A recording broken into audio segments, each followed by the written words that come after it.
Hey friends, it's May 8th, Friday, on my cross hunt. Now, before I take you in this room to show the cross, I want you to remember that I've been here basically by myself for 2 months. And kind of like when you were older and your parents left you alone in the house for a few days, you didn't really clean up anything until you knew they were going to come home. I promise I'll clean the nursery room before you guys get here. I've been using it as a kind of a workshop. You'll see what I mean. But so I chose the nursery because, like, I don't know if you remember Easter egg hunts, but there's sometimes when you saw an area, you're like, I know there's an Easter egg over in that bush or behind that bush. So I knew there was got to be a cross in here, and I'll show you what I found. So here we go. All right. Now, like I said, I'll clean it up. But first we have the place where I do my Bible study on Paul. And then we have the place where we were storing the St. Patrick's Day decorations. Thanks, Mabel, for doing that, even though we couldn't get it done. And then we have some signs I'm going to put up later, buy our hand sanitizers. So, I looked around. I knew there had to be a cross in here. Then I saw something. I love books, so I was just kind of browsing through here on my hunt. And I saw these two books. I knew I could find a cross in one of these books, these picture books. But you see here, The Life of Jesus. This is a book written for adults. And then right next to it is another book called The Life of Jesus. So I wanted to, knowing there's pictures in here, I wanted to see how they would portray the cross. So I was looking through the book. I turned to, in this Life of Jesus story, of course, to near the end, but not the very end, because we know the cross is not the very end of the story of Jesus, don't we? So there's his arrest, and here's how they portrayed it accurately, because they have this part of the story on the Golgotha, and there, we remember there was 3 people being crucified at that day.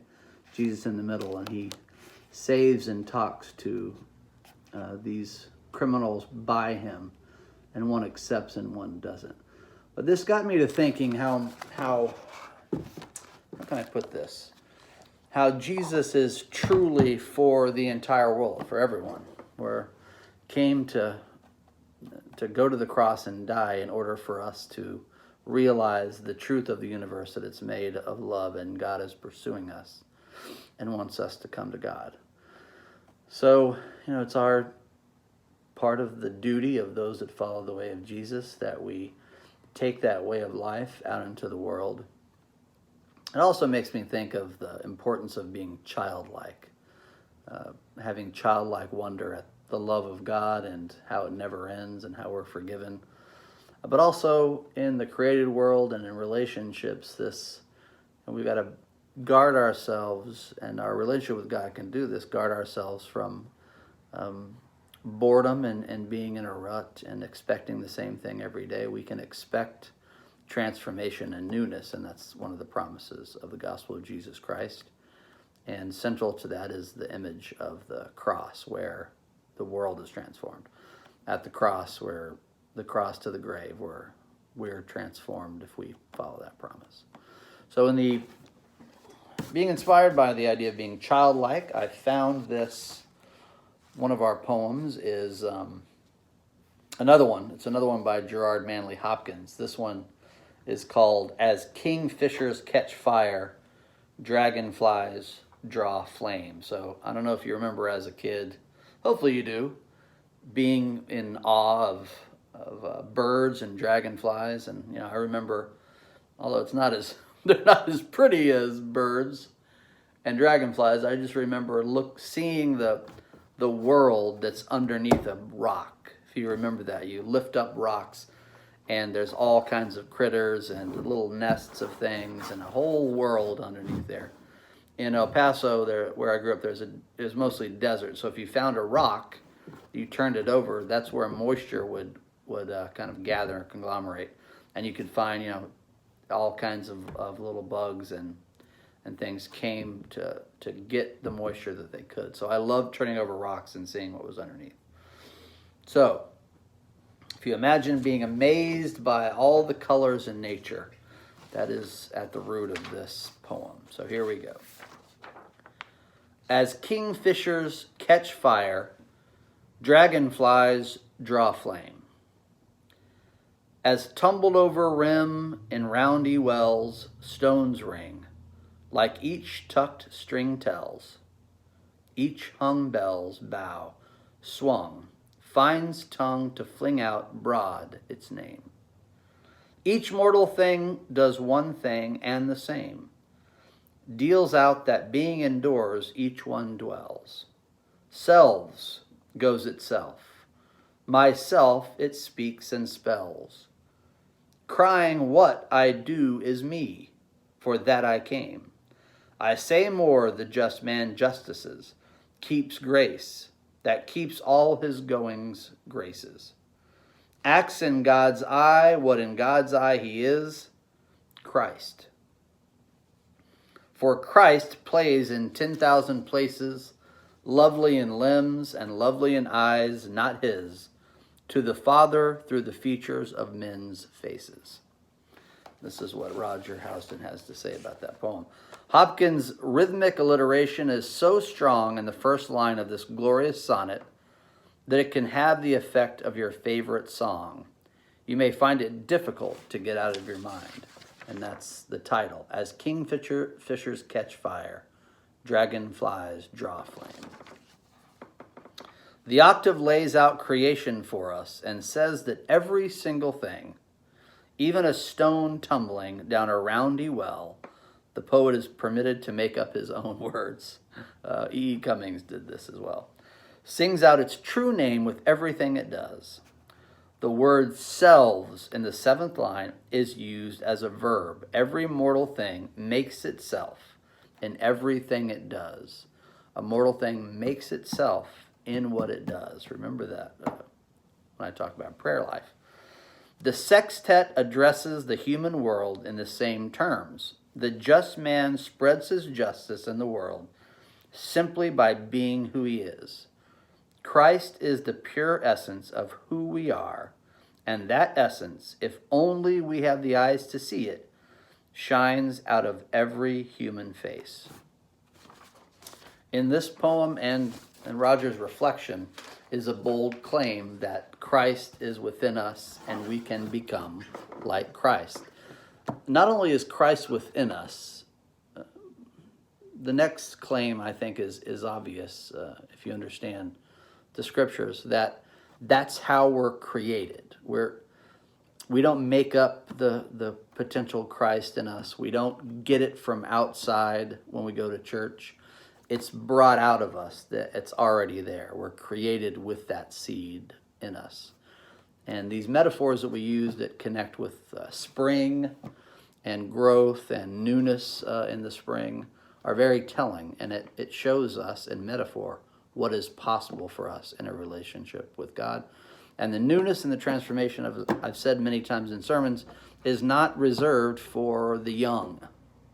We're babies in the eyes of God, who is the very essence of life, and for 15 billion years of the universe, and I would imagine farther back, although that's kind of a little too deep for today's meditation. That the seed of Christ is within us and is drawn out in our activities. I think that's what Hopkins is saying. Our essence is there, and what we do can bring it out. And of course, as you can imagine, I'm going to say that the activity of prayer is quintessential for this blooming of the potential Christ in our soul. So I'm going to give you guys a pass. I don't want you to take a pass on praying today. I want you to just use your 5 minutes in the way you choose of being with God. That's your goal. Now, you can do something new to you if you want to be creative, or, I've been doing these meditations now. We got to go back to Easter. So goodness, it's got to be 2 weeks, right? Quarantine time is different than regular time.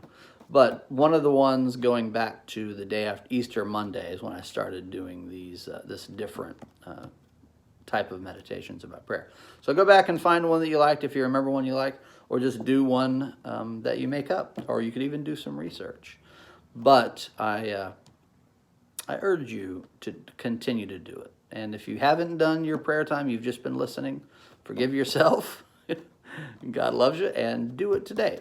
So this is a time that we can use to develop our prayer life. And in the end, when we get to Pentecost, which is May 31st, if we haven't met again in person, and I keep doing these, of course, I'm going to ask that you consider how you've changed, and you consider continuing to do these daily prayer practices into the future.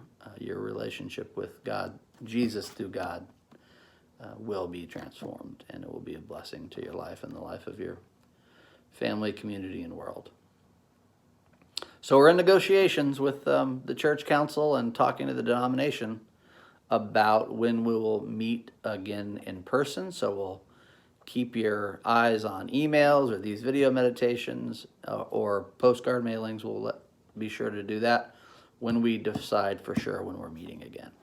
I remind you that it's Mother's Day on Sunday, and happy Mother's Day early. I'll say it again tomorrow on Saturday to all biological mothers and people that have been mothering to me and to other people in the world. Mothering and being that unquenchable love and positive regard for people in the female form is something that many females always do, I would imagine. So I was going to have one more announcement. What is it? Oh, Mother's. That's the whole reason I brought up Mother's Day. Our food drive. I like to call it a food drive up. That is my turn of phrase, but the idea was Carol Dunn, so thank you. So what we're going to do is, again, tell your friends, 11 to noon, drive up the hill. I'll be there, gloves and masks. I'll take your food donation out of your car, put it in your trunk if you can. You can pop the trunk from the car or come out and undo it. I'll take it out, put it on the side. You can even give a financial donation if you don't want to go to the store for food, you don't have any. Make it out to the church, and on the memo line, food drive. And I look forward to seeing you. I love you, and God loves you.